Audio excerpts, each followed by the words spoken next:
Hayırlı erте, эфирда Татарстан яңалыклары, студияда Гүлназ Ибрахимова бүгінгі шығарылышта. Республикада икмәкнең социаль төрләренә бәяләр үзгәрешсез кала. Барлык икмәк көмәш пешерүчеләр он белән тәэмин ителгән. Йортларга газ керткән өчен субсидия кемнәргә бирелә? Балтач районыннан репортаж. Ватан сугышы елларындагы зур хезмәт батырлыгы Татарстан һәм Чувашиядә тылда батырлык төбәк-ара патриотик марафоны уза.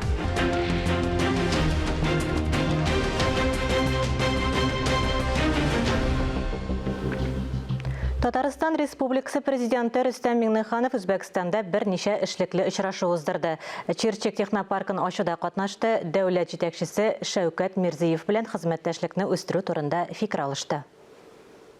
Үзбәкстан белән Татарстанны күптәнге тарихи, мәдәни, сәүдә-икътисади элемтәләр бәйли. Ике республика рухи яктан якын. Монда дәүләт җитәкчеләренең өлеше зур. Соңгы 5 елда мөнәсәбәтләр тотырлык рәвештә ныгыды. Узган ел товар әйләнеше 200 миллион долларга якын булган. Рөстәм Миңнеханов Шәүкәт Мирзиевка Үзбәкстанда уңышлы эшләүче Татарстан компанияләренә ярдәме өчен рәхмәт белдерде. Хезмәттәшлек үсә. КамАЗ, Татнефть, Химград, Юлас, Казан моторлар төзү берләшмәсе, Татхим фармпрепараты, Позис актив эшли. Мы сегодня обсуждаем вопросы импортозамещения. Это, наверное, самый актуальный вопрос.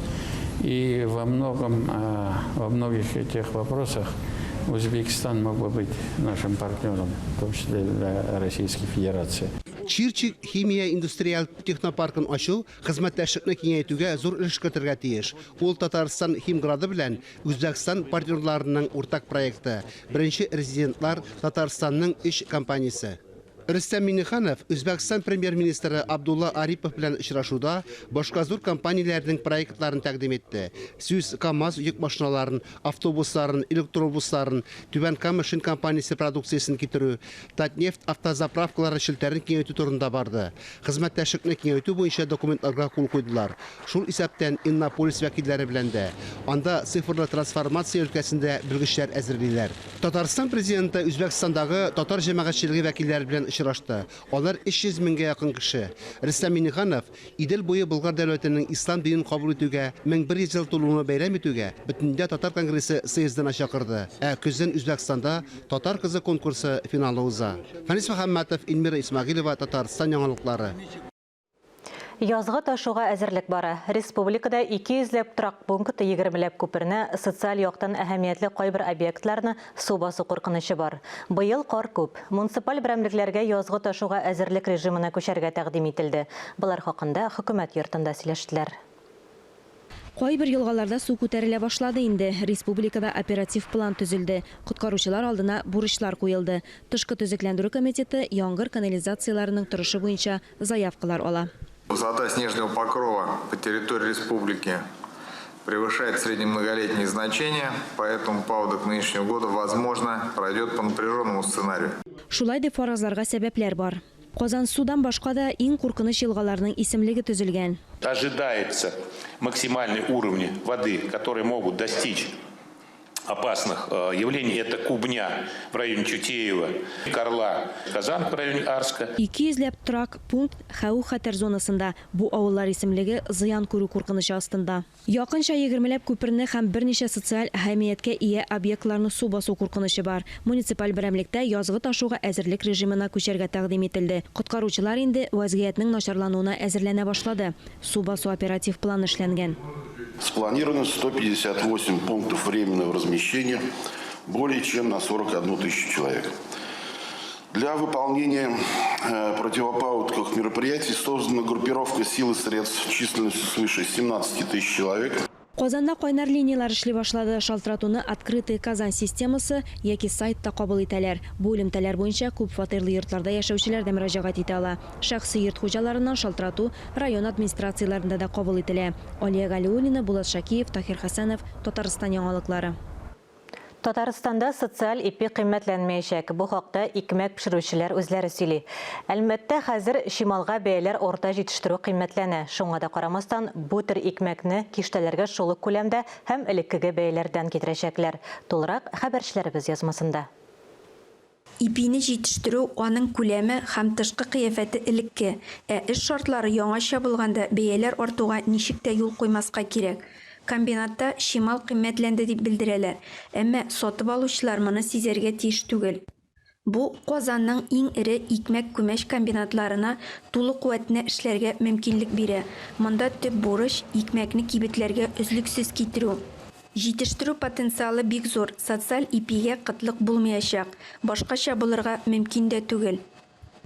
Шикәр, он һәм май белән тәэмин итү туктатылган очракта да ким дигәндә берничә атна яңа икмәк белән тәэмин итәргә мөмкинлек бар. Сүз конкрет предприятие турында гына түгел, республиканың барлык икмәк җитештерү оешмалары турында бара. Среднесуточно мы выпускаем 60 тонн хлебобулочных изделий. Тәүлегенә 60 тонна икмәк-күмәч эшләнмәләре чыгарабыз. Шуларның яртысы социаль сортлар, калганы коммерция заказлары. При поддержке Руслана Нургалиевича выкупили. Республика президенты Рөстәм Миңнеханов ярдәмендә социаль блокны тәэмин итүгә 3000 тонна шикәр сатып алынды. Әлеге чара хәлне җайга салырга мөмкинлек бирә. Бәяләргә кайтсак, социаль сортлар артмаячак, ә менә калган икмәк-күмәч продукция бәясе 10%-ка артырга мөмкин. Бәлки экзотик җиләк-җимешле кондитер эшләнмәләренә бәя артыр. Аны чит илләрдән китерәләр. Ләлә Зайнуллина, Вадим Струминский, Ленар Хабибуллин, Татарстан яңалыклары.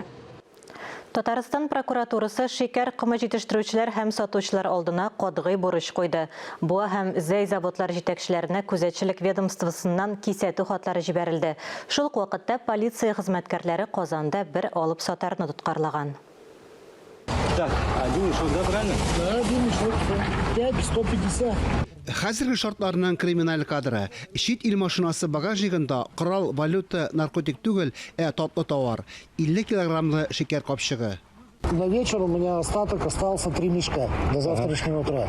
Утром я еду на склад. Бер ир шикәрне базар бәясеннән кыйммәтрәккә сатырга уйлаган. Полиция хезмәткәрләре контроль сату ясаган. Во время мониторинга социальных сетей и сетей интернет Социаль челтәрләрне күзәткәндә ихтыяҗ зур булган товар бәясен арттырып сату тәкъдиме турында белдерү ачыкланды.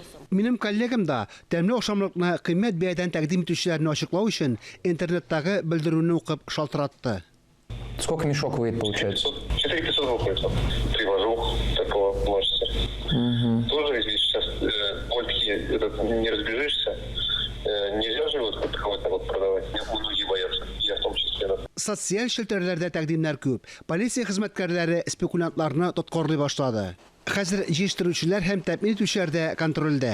Шикәр кымына кытлык һәм бәяләрнең нигезсез артуына юл куймау максатыннан прокуратура 2 завод җитәкчелегенә, шулай ук дистрибьюторларга законны бозуга юл куймау турында кисәтүләр игълан итте.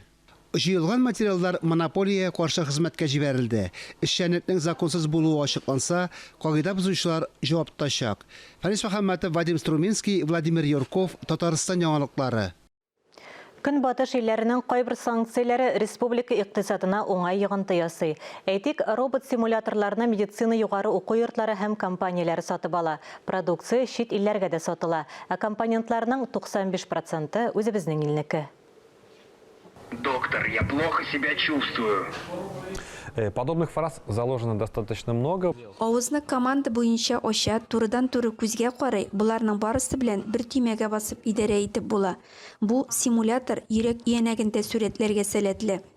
Симулятор взрослого пациента. Биредә өлкәннәр симуляторы тәкъдим ителгән. Анда реанимацияны, анестезиологияны, төрле ситуацияләрне моделләштерергә мөмкин. Ауруларның тулы комплектациясе бар. Башта программаны язалар, электрон башлангычны җыялар һәм соңыннан гына форма бирәләр. Тирене силикон алыштыра. Робот-симуляторны медицина югары уку йортлары һәм компаниялары сатып ала. Продукция экспортка да бара. Мы подключаем для этого наш... Без Россиядә, бәйсез дәүләтләр бердәмлеге илләрендә комплектлау детальләрен табу өчен бөтен мөмкинлекләрне кулланырга тырышабыз. Кытай, Таиланд, Һиндстан белән хезмәттәшлек эшлибез. 10 ел эчендә 800 берәмлек продукция чыгарылган. Әмма санкциялар аркасында заказлар саны артырга мөмкин. Илдән киткән чит ил компаниялары бу бурычны бик җиңеләйтте. Ләлә Зайнуллина, Фирүзә Насырова, Дамир Мөхәммәтханов, Татарстан яңалыклары. Уақлап сатуда қағаз қотырға әйбірлері қимметленді. Принтерларда бастыру үшін белгіленген қағаз бәйесі 10 тапқырға артқан. Шуңа күрә офисларда қағазны экономиялы тұта башладылар. Әлегі нәшриятлерде иске бәйелер бойынша сатып алынған қағаз запасы бар. Әмні сатушылар оны элеккеге бәйеден сатмайбыз деп білдірі. Іш шунда илдегі көп кіне қағаз қотырға комбинатлары шетел компанияларына қарый. Үстеуіне технологиялар нәшриятлерде қолданыла тұрған бұяулар да еш қана шетелнікі. Проблеманы жайға салуға дәулет дәрәжәсендә кірештеләр. Шулық вақытта кибетләрдә қағаз ойрым кешеләргә шикләп сатыла. Татарстан һәм Чувашия республикаларында тылда батырлык төбәк ара патриотик марафон уза. Марафон Бейек Ватан сугышы елларында Казан оборонасы окопларын казучыларның хезмәт батырлыгына багышлана. Бу хакта Татар информда үткән матбугат конференциясендә әйтелде. 1941 елның шатнама декабрь салкыннарында ныклы тыл булдыруда нигездә авыл хатын-кызлары, балалар катнаша. 10 сәгать җир казуда эшлиләр. 331 чакрым озынлыктагы оборона объектларын төзү тарихы әлегә кадәр язылмаган.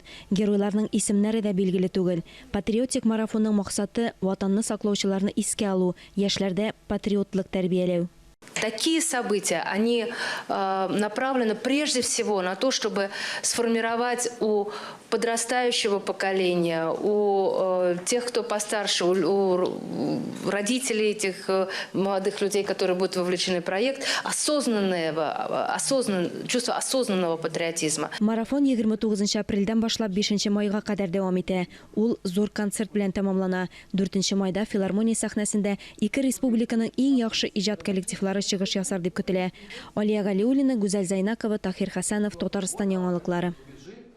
Безнең телерадиокомпания балалар рәсем ясый 16-нчы республика телевизион конкурсын башлап җибәрде. Без аны Мәгариф һәм фән министрлыгы, ЮХИДИ идарәсе, юл хәрәкәте иминлеге дәүләт бюджет учреждениесе һәм Бердәм Россия партиясе белән берлектә уздырабыз. Яшь катнашучылар, башлангыч сыйныф укучылары үз эшләре өчен Россия халыкларының мәдәни мирасы елы, Татарстанда цифрлаштыру елы, куркынычсыз юллар, шул ук вакытта без үз ватаныбызның патриотлары темаларын сайлап алырга мөмкин. 2 ай дәвамында акциягә республиканың барлык шәһәрләре һәм районнары да кушыла. Безнең хәбәрчеләр гадәттәгечә конкурс эшләренең ничек әзерләнүе турында сюжетлар әзерли. Ә финал һәм конкурс җиңүчеләрен бүләкләү тантанасын июнь аенда безнең төп бәйрәмебез Россия көне алдыннан үткәрү планлаштырыла. Оршадагы Өмет үзәгендә 370-тән артык бала тернәкләнү узган. Алар Татарстанның төрле районнарыннан килгән балалар. Дәвалау курсы уңайлы мөхит федераль проекты нигезендә оештырылган. Нәни пациентлар янында хәбәрчебездә булып кайтты. Мөхәммәд Галимов үзәк белгечләре контролендә йөрергә өйрәнә. Күптән түгел генә аның мөстәкыйль йөри башлауына бөтенләй өмет булмый. Ул хәтта якыннары булышуыннан башка туклана да алмаган. Мухаммад у нас родился 7-м ребенком в семье. Были преждевременные роды. Он родился на 20. Мөхәммәд безнең гаиләдә 7нче бала булып туды. Вакытыннан алда тудырдым. Шунда ук безгә сәламәтлек белән проблемалар булырга мөмкин дип әйттеләр. Бик кичкенә, йомшак сөякле иде. 1 ел урында ятты, 2 ел авырлык белән генә утырды. Малайга церебраль паралич диагнозы куелган. 3 яшеннән бирле елына 2 тапкыр тернәкләнү курсларына килә. Алга китеш гаять зур. Малай гәүдәсен туры тота, җиңеллек белән әйберләрне кулына ала. Ялгызы башкыштан күтәрелеп төшә ала.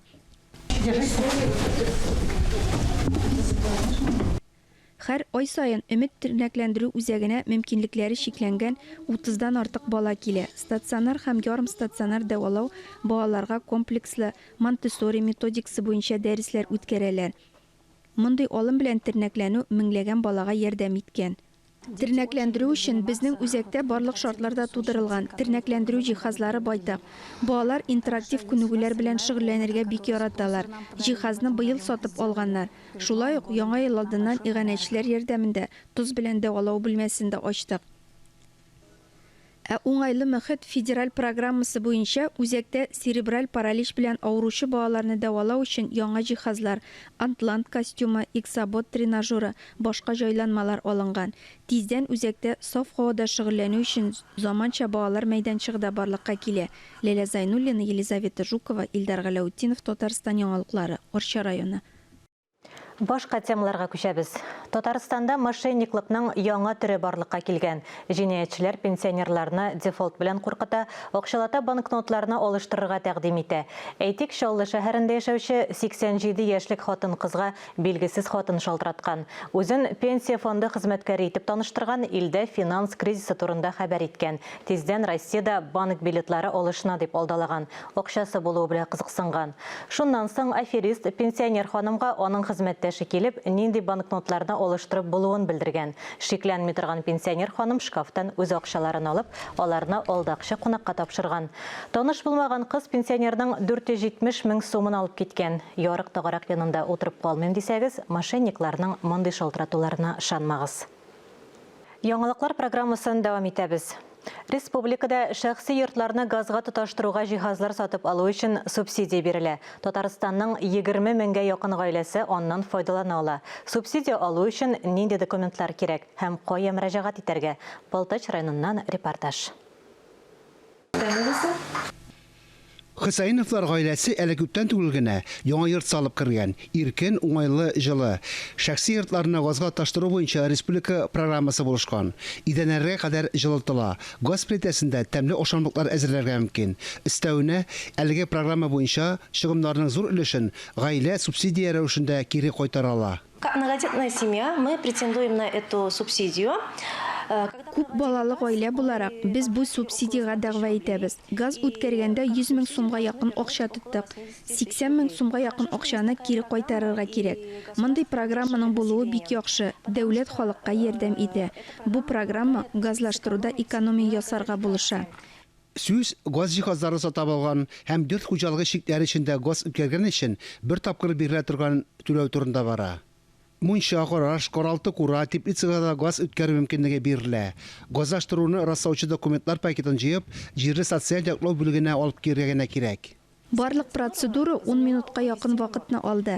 Мин гариза бирдем. Паспорт подрядчы килешүе башкарылган эшләр акты кирәк иде. Шулай ук түләүне раслаучы документлар.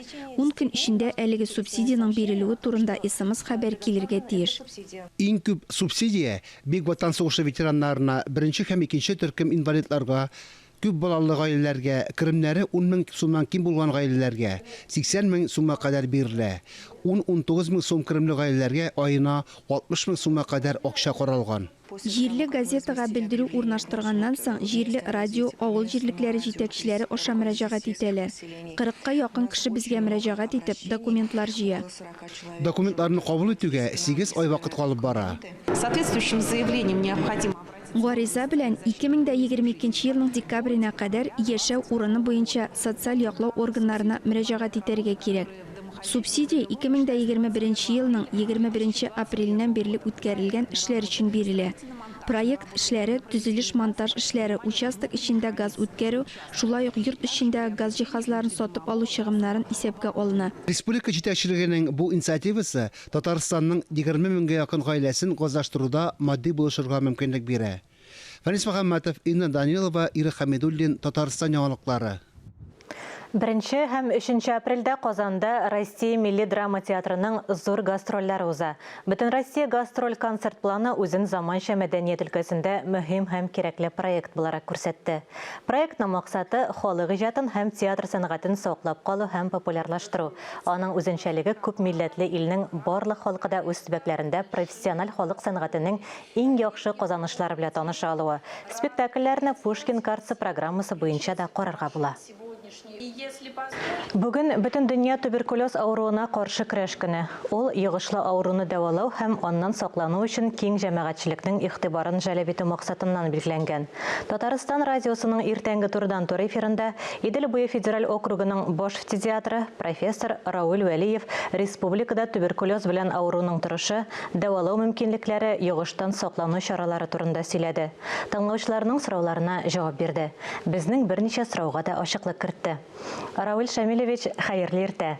Хәерле иртә, сәмсез. Ковидтан саклану чорында туберкулез авыруына каршы көрәшүгә игътибар кимемәдеме? Кызганычка каршы, инде ковид булган аркасында безнең диспансеризация һәм флюорографияларын узу тыелган иде. Кешеләр арасында шушы коронавирус таралмас өчен. Шуның өчен инде кызганычка каршы күп вакытта туберкулез ауырган кешеләр флюорография аркылы түгел, һәм бүтән методлар белән аларга диагноз куелды. Алар инде авырый башлап, диспансерга килеп, хастаханәләргә мөрәҗәгать итеп, шунда куелды. Ләкин шушы инде коронавирусның авыру белән кешеләр саны кимегәченнән сәламәтлек саклау министрлыгы диспансеризацияне һәм флюорография узуны яңадан күтәрде.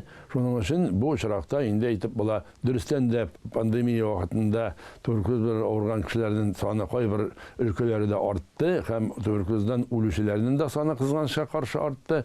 Бүгенге көндә инде әгәр дә без бөтенсен бергә алабыз икән, бәрабер туберкулездан үлгән кешеләрнең саны Россия күләмендә, Идел буе күләмендә һәм Татарстан республикасында кимеп бара. Статистика буенча кемнәр кайсы яшьтә, кайсы җенес кешеләре күбрәк чирли? Кызганычка каршы ВИЧ авыруы таралган аркасында бүгенге көндә күп вакытта менә күп өлкәләрдә туберкулез белән ВИЧ булган кешеләр авырый башлады. Инде менә аларны чагыштырып алабыз икән, кайбер өлкәләрдә 30%, 40% туберкулез белән авырган кешеләрнең арасында ВИЧ авыруы да бар.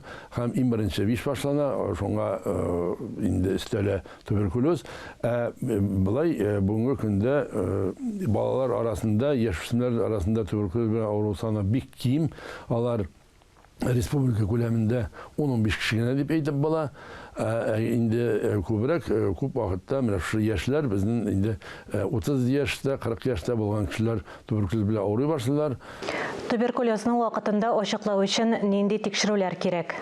Балалар арасында менә без әйтәбез инде манту реакциясе дип, аны күп халык бөтен яхшы белә, ләкин соңгы елларда безнең инде яңа методлар бар, диаскин тест дип атала.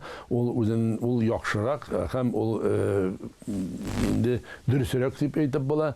15 яшьтән башлап алар арасында флюорография узалар, 18 яшьтән башлап инде ул кешеләр арасында флюорография узыла. Флюорография бүгенге көндә цифрлы дип әйтеп була.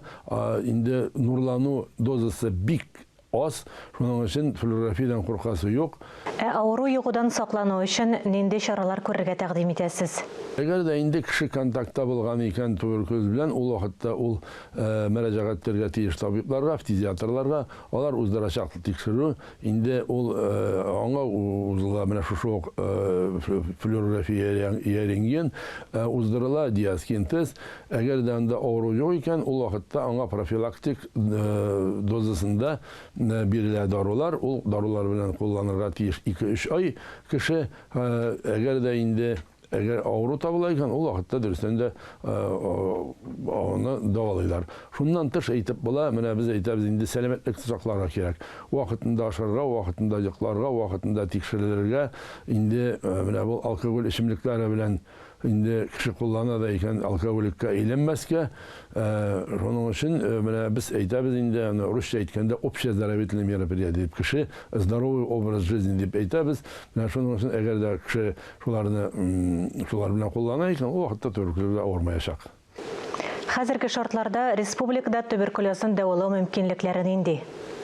Бүгенге көндә безнең бар туберкулезга каршы диспансер, республика диспансеры һәм аның зур шәһәрләрдә аның бар филиаллары, инде районнарда бар табиблар, фтизиаторлар.